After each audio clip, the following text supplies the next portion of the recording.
Hey folks, my name is Natalie Brewster Wynn. Most people call me Nat or Daddy Nat at Splinter Collective. I'm the executive director and founder of Splinter Collective, or the Splinter Art and Community Fund, which is our official nonprofit name. We are a art studio warehouse located in Tucson, aka Tucson, Arizona, on Tohono O'odham, Yoemi, Sobapurai, and Tohokum lands. And we are a space for liberatory art collective practices, events, and social justice organizing. We work a lot on housing justice and on the rights of our houseless neighbors. Anybody who's interested in being a part of a liberatory community that's working on collective liberation, abolition, social justice. So, in particular, we really kind of focus on our BIPOC communities, especially our cutie BIPOC communities, which means queer, trans, black, indigenous, and POC, people of color communities or people of culture. So we also really center disability justice, our houseless neighbors or folks experiencing housing instability. We focus on undocumented communities, and we focus on really any community groups that are amplifying the message or the needs of a marginalized community.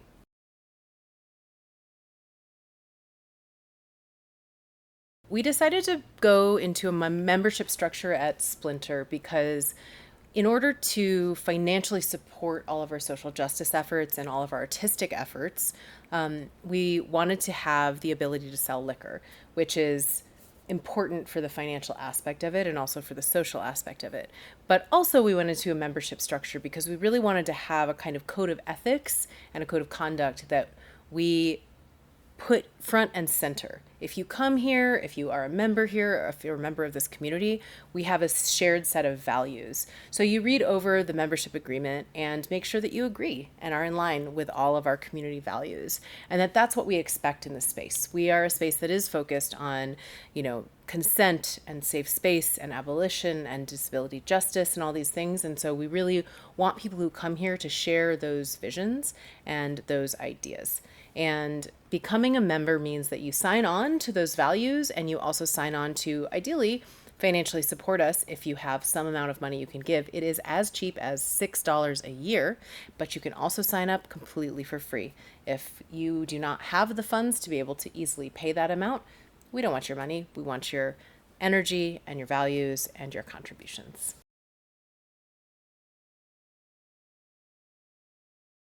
We have members, obviously, all over Pima County and Tucson, but we also have members who just like and appreciate the work that we do and are members from afar. And that is also totally fine. We stream all of our events so you can attend them virtually, so you can be a part of the community in a fully virtual space if that's either safest for you or if you are at a distance. So we really focus on that being available. We also have a pretty engaging Instagram account. We share a lot of things. We are really down to amplify stuff. So you don't have to be super involved. You can also just be a supporter or an ally or a person who cares about community spaces like Splinter existing in the world.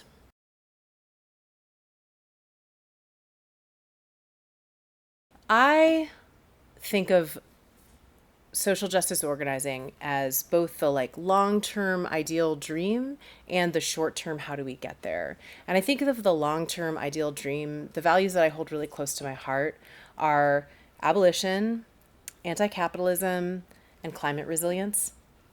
I think about how can we create a world in which people are free, no one is oppressed, people are loving, planet is respected, and we have this long-term resiliency that will be something we can lean on and build together to build a liberatory future.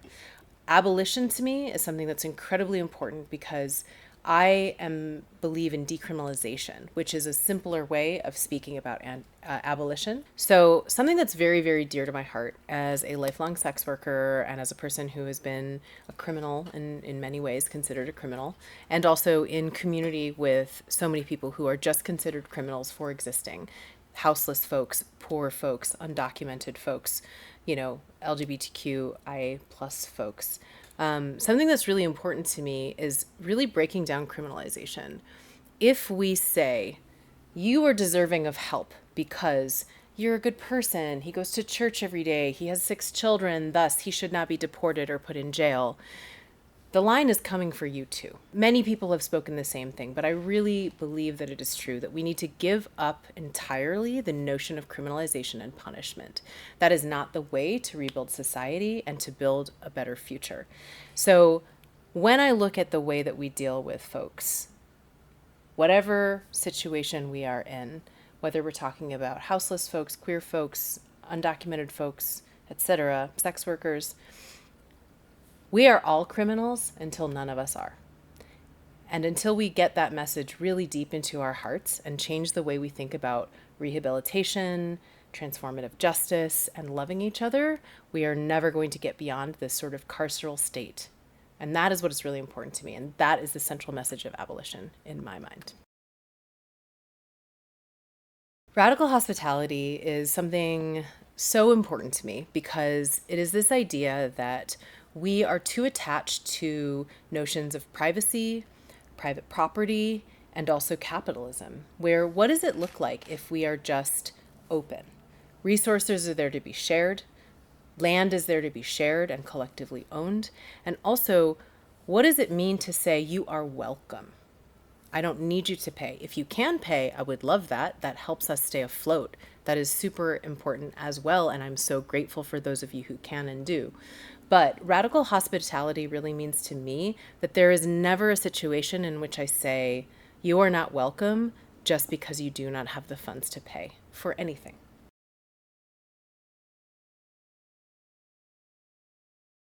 Cancel culture is really intense, and we've been watching the kind of reverberations of cancellation in our communities and organizing spaces for a lot of years. And I think the tendency is that we know now that there is harm that needs to be stopped. And sometimes canceling means there's harm that needs to be stopped abruptly. Like, we cannot take our time with this. It needs to be done, stopped now. And that's important. But collectively, we have struggled with having any idea of where to go from there. What do we do next? When someone is canceled, when someone is said, when someone we say to someone, we are done experiencing this harm from you and you need to stop, and we're going to make you stop by setting this boundary, what happens next? And there's a difference between sort of canceling, calling out, calling in. There's reasons in which when we're invested in each other and we believe that we have a future together, I have the emotional capacity to call you in and say, let's do this process together. Calling somebody out or canceling somebody says, I don't have investment and you don't have investment in me or my culture or my space. And so thus, I'm not going to spend that time investing in you learning. You need to go and do that work on your own. However, it is important to give people a path, and especially when we are not judge and jury. We are not trying to be the punishers or to replicate the carceral state. So how do we do that differently? How do we say, you have caused extreme harm and we need to deal with this and you need to deal with this? But how do we hold that space of you are not disposable and yet you are not welcome here until all of these things happen, or maybe never at all. But that doesn't mean that you are a disposable person. I think that I used to experience burnout a lot when I was much younger, when I was like in my early 20s, because I felt like everything was so urgent and you have to do it right now, all the time, everything. And there obviously are so many issues that are super urgent. However, those issues are going to be there tomorrow and next week. And the only way we can stay engaged is that if we find a kind of grounding and a center to continue engaging in this work without experiencing compassion fatigue, without, destroying our bodies or our minds and our relationships. And how do we do that work? And there are times when you have to really move into the struggle and work super hard because it is an active crisis. And there are times when we want to identify something as a crisis, but actually we could take time to slow down. So I think what keeps me going is that I ground into myself knowing that the struggle is long and I'm connected to it forever. And so if I mess up and if something doesn't go right and if I am out of capacity, I have to say it's okay. I will come back to it tomorrow. I will apologize. I will try to be accountable. I will do these kinds of things. And I will remember that there is so much joy and beauty in this work too. Like moving into the hard spaces can often do incredible things for you, like alleviate the fear and the feeling that there's nothing you can do. It can make you empowered to feel like, yeah, we can change the world. We can, and we can do it every day.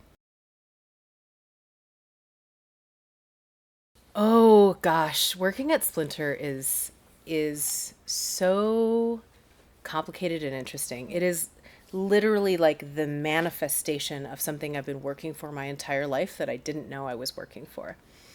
So, building the space, having these incredible people around me to work with, and also experiencing like the hardship and the heartache that comes with that sometimes. And it is so personal when I feel like Splinter fails, I feel like I'm failing people, and that's a really intense feeling to have to kind of move through on a pretty regular basis, to be like, we are obviously going to make a lot of mistakes. I'm going to make a lot of mistakes, and I have to just get very used to that. But on the other hand, it is like a literal dream come true to I said this for a decade before I was able to secure this space, to buy this space and to start making something here. And to be able to do that now and actually build the room, like we're not trying to get into the room. We're not trying to get into somebody else's movement. We're not trying to get into the government. We're building our own thing here from the ground up. And it feels so beautiful and good. And I think that, no matter the mistakes we make along the way, we're it's iterative. We're always shifting and changing and learning and growing. But it is such a generative space, and it is just so gratifying for me to be able to bring all of these different pieces of myself and my experiences and my communities into this one physical location to kind of hold the heart of it. And as a beloved of mine said, we hold up the sky for each other. And I think that's what I want to do here and what we do for each other.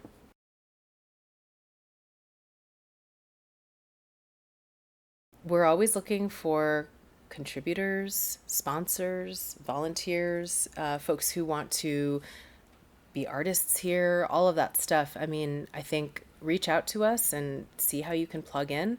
We're still figuring out how to have a robust volunteer network that it runs smoothly. We're still figuring out some of these things, but if you have an interest, we want you here.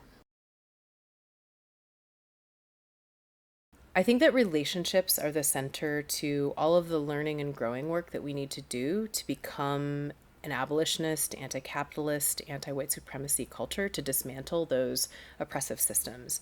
We have to really like lift each other up and believe in each other and build that trust. And the only way we can build that trust is with time and is with experience and is with relationship.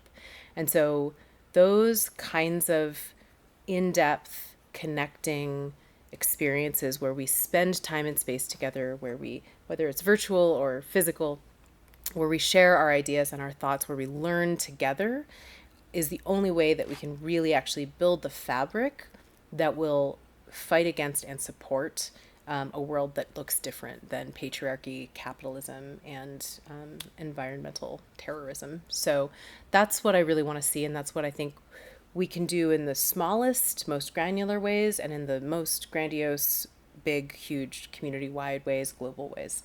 But that's what I'm really interested in, is how do we create those real connections? And I hope you come and check it out with us.